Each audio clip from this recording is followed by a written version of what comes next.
ಪ್ರೀತಿಯ ಸ್ನೇಹಿತೆ, ನನ್ನ ಆತ್ಮೀಯ ಗೆಳತಿಯೇ, ಏನೆಂದು ಬರೆಯಲಿ ನಿನಗೆ. ಹೂವಿನಂಥ ಮನಸ್ಸು ನಿಂದು, ನಿಷ್ಕಲ್ಮಶವಾದ ಗುಣ ನಿನ್ನದು.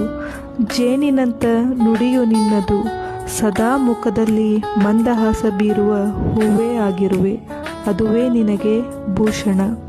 ಮೊದಮೊದಲು ಪರಿಚಯವಾದ ನಮ್ಮ ಸ್ನೇಹ ಈಗ ಆಳವಾಗಿ ವ್ಯಾಪಿಸಿ ಅಚ್ಚಳಿಯದಂತೆ ಮನದಲ್ಲಿ ಅಚ್ಚೆ ಹಾಕಿ ನಿಂತಿದೆ.